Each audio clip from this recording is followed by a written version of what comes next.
अगर आप अपने बेटे का चेहरा देखना चाहते हैं, अपने बेटे के साथ रहना चाहते हैं, तो आपको अपने माँ बाबूजी को छोड़ना पड़ेगा।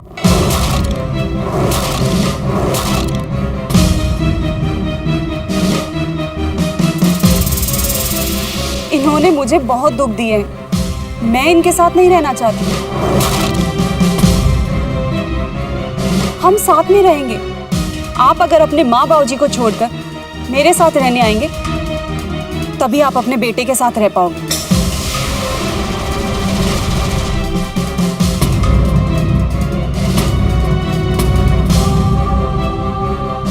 हाय हाय, ये क्या बोल रही है? इसकी बातों पर ध्यान मत दे, अपने कान बंद कर ले। तुम्हारे कान खुले ही कब होते हैं जो तू बंद करने को बोल रही है?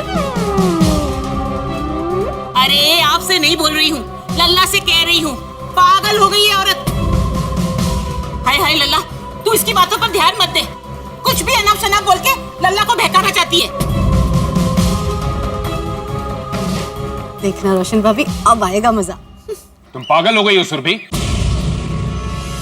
तुम्हें क्या लगता है कि तुम्हारे कहने पर मैं अपने माँ बाप को छोड़ दूंगा? रुको, तो मैं पुलिस के हवाले करूंगा। ला मेरा बेटा। जाइए, पुलिस स्टेशन जाइए, कोर्ट कचहरी कीजिए, जहां जाना है जाइए और जो करना है कीजिए। लेकिन अगर आपको बेटा चाहिए तो आपको अपने माँ बाबूजी से अलग होना पड़ेगा।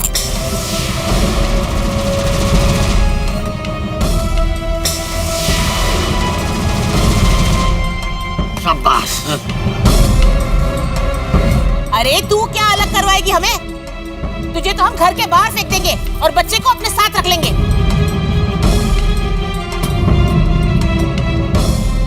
हाँ, एवढं सोपं नहीं है माजी, इतना आसान नहीं है, आप ऐसा नहीं कर सकती। सही बात है। कौन कहता है ऐसा नहीं कर सकते? अरे हमारा कानून ये कहता है। मांगता है तो आप वकील साहब से पूछ लो। क्यों अय्यर भाई?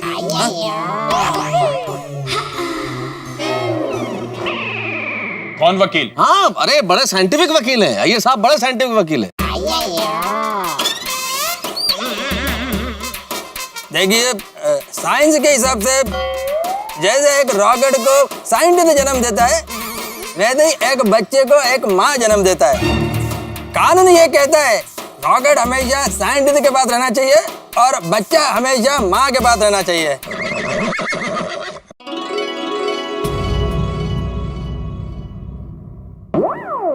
बराबर ना? बिल्कुल सही बात है। बबीता जी, क्या समझाया है? परफेक्ट। वाह वाह, ऐसा तो किसी वकील को भी नहीं सूझेगा। मतलब किसी और वकील को भी ऐसा सब नहीं सूझेगा, है ना? मतलब क्या दलील दी है? मेरे के कहने का मतलब क्या दलील दी है? बिल्कुल रॉकेट जैसी दलील। अपना सुन। हाँ तो बोलिए लल्लू जी। लल्ला जी। हाँ सॉरी। हाँ तो बोलिए लल्ला जी, अगर आप अपनी पत्नी से अलग हो गए तो आपके बच्चों की कस्टडी यानी कि आपके बच्चों की परवरिश की जिम्मेदारी कानून बच्चों की माँ यानी कि आपकी पत्नी को सौंपेगा।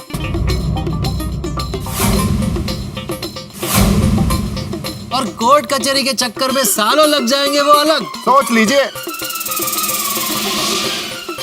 तो बोलिए क्या करना है आपको? होना अलग?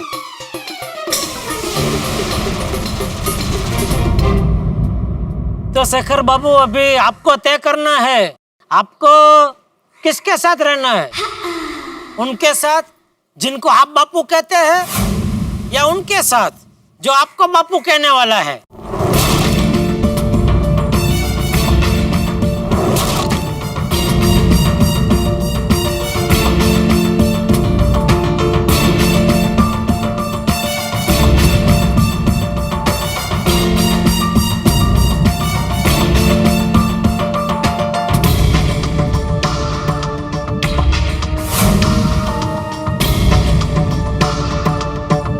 साहब धीरे धीरे आटे में आ रहे। बिल्कुल बिल्कुल, आ जाएंगे भी थोड़ी देर में।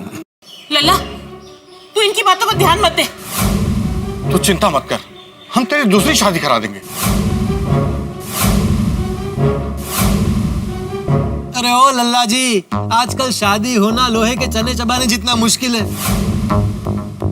यहाँ मुझे पहली शादी के लिए कन्या नहीं मिल रही, वहां तुझे दूसरी शादी के लिए कहां से मिलेगी? हाँ, और मान लो लल्ला, और चमत्कार से तुम्हारी दूसरी शादी हो गई, तो ये क्या गारंटी है कि वो दूसरी बीवी जो आएगी वो तुमको बेटा ही पैदा करके देगी?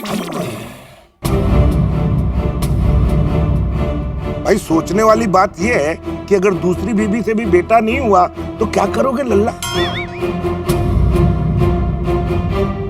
तो तीसरी, न तो चौथी, न तो पांचवी।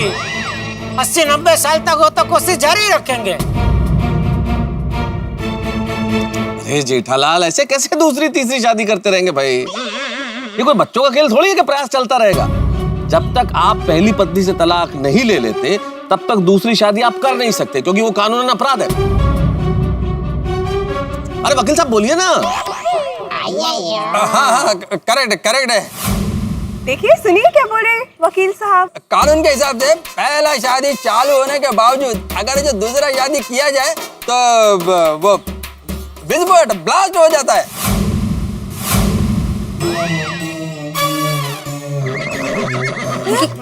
विस्फोट? फॉर एग्जाम्पल H2O, पानी का फार्मूला। अब इसमें से मान लो H2 है शेखर बाबू और O सुरभि भाभी। अगर H2O में से O अलग कर दिया जाए और उसकी जगह पर SO4 रख दिया जाए तो H2SO4 बन जाएगा, मतलब सल्फ्यूरिक एसिड। और एसिड तो तुम्हारे पूरे खानदान को जलाकर राख कर देगा। तेरी बाबरे बाबा, पूरा जला देगा। अय्यर भाई अच्छा बोले। क्या बोले समझ में नहीं आया, लेकिन अच्छा बोले। सामने वाला डर गया। हाँ बराबर है, बराबर। और क्या?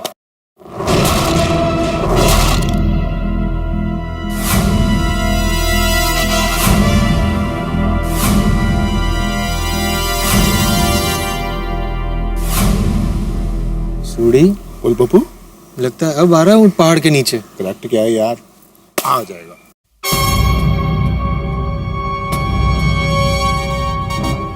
मैंने फैसला कर लिया है। मैंने कहा था ना, अपना लल्ला इनकी बातों में कभी नहीं आएगा। हाँ, वो हमसे कभी अलग हो ही नहीं सकता। शाबाश बेटा। मैंने फैसला कर लिया। मैं अपने परिवार को लेकर के आप लोगों से अलग हो जाऊंगा।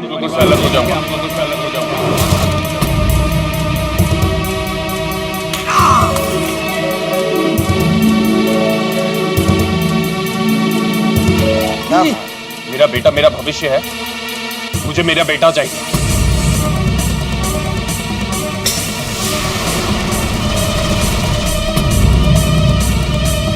समझदार निकला। हाँ, मुझे मेरा बेटा चाहिए। लल्ले की माँ, क्या कहा इसने? हमें कुछ सुनाई नहीं दिया। लल्ले के बाबूजी, बहुत अच्छा हुआ कि आपको कुछ सुनाई नहीं दिया, वरना आप बहरे के साथ साथ गूंगे भी हो जाते। ये बेटे के लिए हमें छोड़ देगा, अपने माँ बाप को। क्या लल्ला, तू बहू के कहने पे हमें छोड़ देगा? अपने माँ बाबूजी को छोड़ देगा तू? अरे लल्ला, जिसने तुझे पाल पोस कर बड़ा किया, पढ़ाया लिखाया, तू उन्हें ही अपने से अलग कर देगा?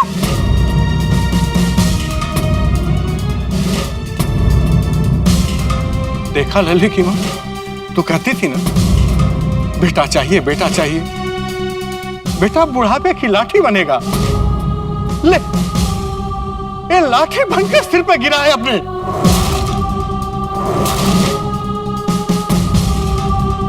हाँ लल्ले के बाबूजी, मुझे तो यकीन ही नहीं हो रहा है कि हमारा लल्ला हमारे साथ ऐसा कर सकता है।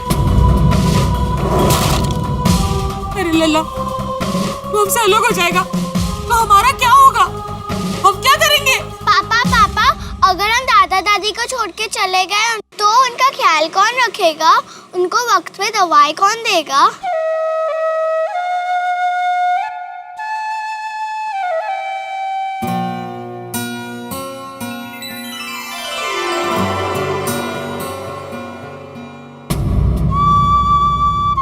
देखा लल्ले की माँ, जिस बेटे के साथ हम इतना बुरा व्यवहार किए वो हमसे कितना प्यार करती, और जिस बेटे को हम जान से भी ज्यादा प्यार की वो आज हमको छोड़ के जाने को तैयार हो गया है।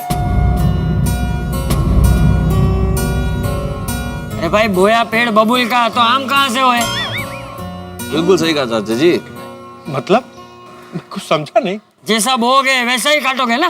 सही बात है। आपने शेखर के मन में बेटे के अंधे मोह का जो बबूल बोया है, उसके कांटे अभी आप ही को चुभ रहे हैं।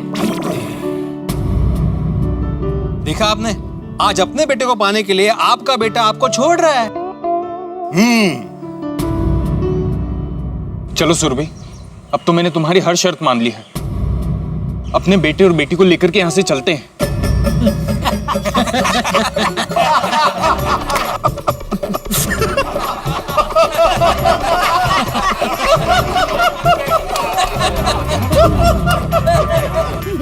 बेटे को लेके चलते हैं। बोल बेटा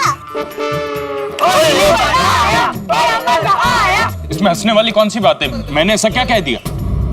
जिसे देखकर तुम फूले नहीं समा रहे हो और जिसे अच्छे से अच्छी परवरिश देने की बात कर रहे हो, और जिसके लिए आप अपने मम्मी पापा तक को छोड़ने के लिए तैयार हो गए, वो बेटा नहीं बेटी है। क्या?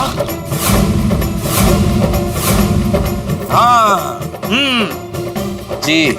बेटी, ये क्या खेल खेल रहे हैं आप लोग हमारे साथ? ये बात क्या है? आप लोग समझाइए, हमारे कुछ समझ में नहीं आ रहा है। आपको समझ में आएगा भी नहीं, क्योंकि ये नाटक गोकुलधाम निवासियों ने खेला है। और ये नाटक आपके साथ इसलिए खेला गया ताकि आपको पता चले कि बेटी की अहमियत क्या होती है। सही बात है। एक्चुअली आपकी बहू को बेटा नहीं बेटी ही हुई है। बेटी ही हुई। और आपकी वजह से उनको अपनी बेटी को मंदिर में छोड़ना पड़ा। और आपके डर की वजह से मजबूर होकर एक माँ ने अपनी बच्ची को छोड़ दिया। बेटी, एक और धोखा। ये क्या नाटक है? ये क्या खेल खेल रहे हैं आप लोग हमारे साथ? हाँ बाबूजी, चलिए यहाँ से। हाँ बाबूजी, चलिए, इन लोगों को तो मैं देख लूंगा।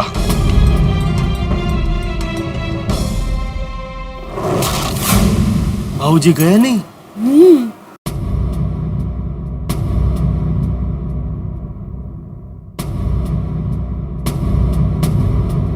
इन्हें देखिए, बेटे के पीछे इतने पागल है कि बेटी की शक्ल तक देखना नहीं चाहते। चलिए माँ बाबूजी, क्या कर रहे हैं आप? तू जा लल्ला, तेरा प्यार हमने देख लिया। हाँ, हम तेरे साथ नहीं आएंगे। ये क्या कह रहे हैं आप लोग? हमें हमारी गलती का एहसास हो गया है बेटा। हमने जो बेटियों को नफरत करने वाली गलत सोच तुझे विरासत में दी है ना, उसी की वजह से आज तो हमें छोड़कर जाने को तैयार हो गया है। तेरा बहुत बहुत शुक्रिया बेटा, जो तूने हमारा मोह तोड़ दिया। जोड़ दिया? अरे क्या जोड़ा है इसने? परिवार ही तोड़ने चला है। हम अपनी की हुई गलती को सुधारेंगे। हमारी बहू और हमारी दोनों बेटियां हमारे साथ रहेंगी। हम हमारी बेटियों को पढ़ाएंगे, लिखाएंगे और अच्छी परवरिश देंगे। ओ वाह जी वाह, ये हुई ना बात। सही बात है। पापा प्लीज हमें छोड़ के मत जाओ। ऐसा क्या है जो बेटे कर पाते और बेटियां नहीं कर पाती? पापा प्लीज रुक जाइए, मैं आपका बेटा बन के रहूंगी।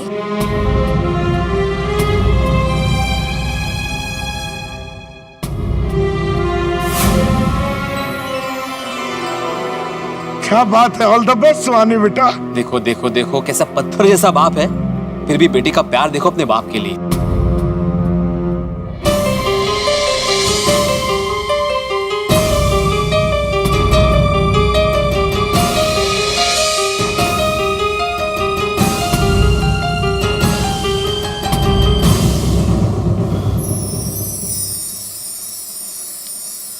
सॉरी बेटा, पर आपके पापा बाप को छोड़कर कहीं नहीं जाएंगे।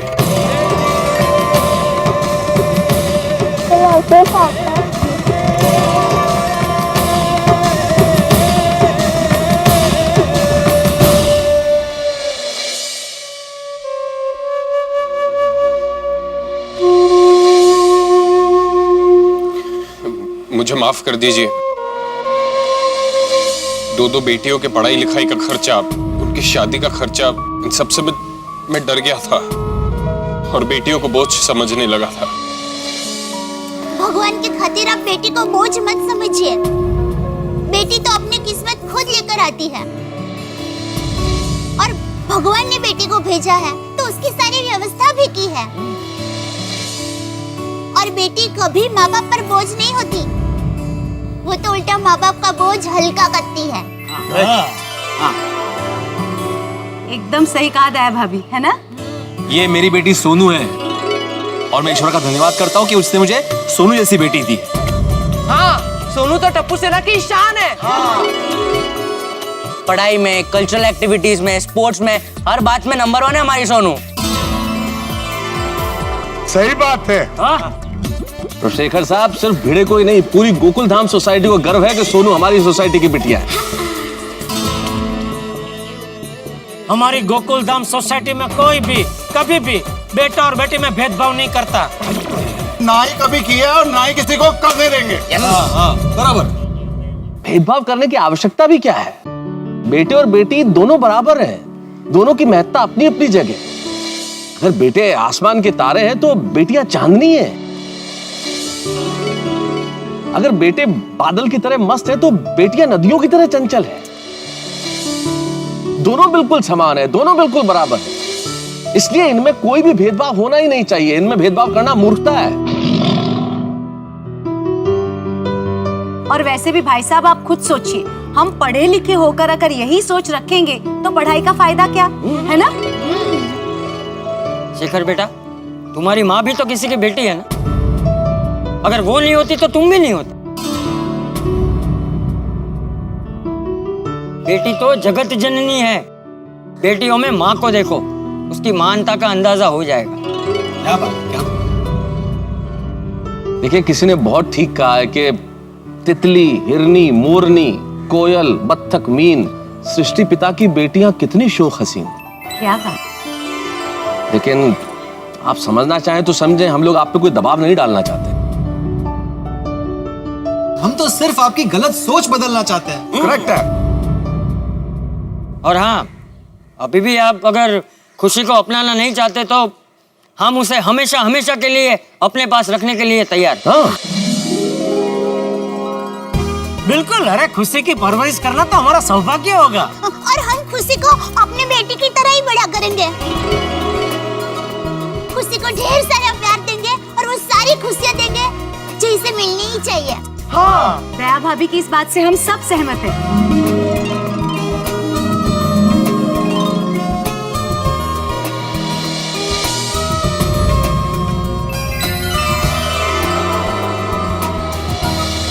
रहीमन धागा प्रेम का मत तोड़ो छिटका है, टूटे से फिर ना जुड़े, जुड़े गांठ पड़ जाए। एक पिता ने सबसे पहले बेटे के अंधे मोह में एक बेटी को त्याग दिया, फिर अपने माँ बाप को त्यागने के लिए तैयार हो गया। इस सारी घटना के पीछे एक बहुत बड़ी सीख है सारे समाज के लिए। अगर आप अपनी आने वाली पीढ़ी को बेटियों से नफरत करना सिखाएंगे तो बदले में आपको भी नफरत मिलेगी। अगर प्रेम करना सिखाएंगे तो आपको भी प्रेम मिलेगा। लेकिन अभी गोकुलधाम सोसाइटी में सही और गलत सोच के बीच में संघर्ष अपने चरम पे है। अब देखना यह है कि खुशी किसके साथ जाएगी। खुशी अपने माँ के साथ जाएगी, खुशी अपने दादा दादी के साथ जाएगी, खुशी अपने पिता के साथ जाएगी, या खुशी गोकुलधाम में ही रहेगी। और गोकुलधाम वालों ने जो इरादा किया है ऐसी गलत सोच रखने वालों को सबक सिखाने का, क्या वो अपने इरादे में कामयाब होंगे? सवाल कई सारे हैं, लेकिन हर सवाल के जवाब के पीछे है अगला एपिसोड तारक मेहता का उल्टा चश्मा का। देखना मत भूलिए, देखते रहिए, हंसते रहिए।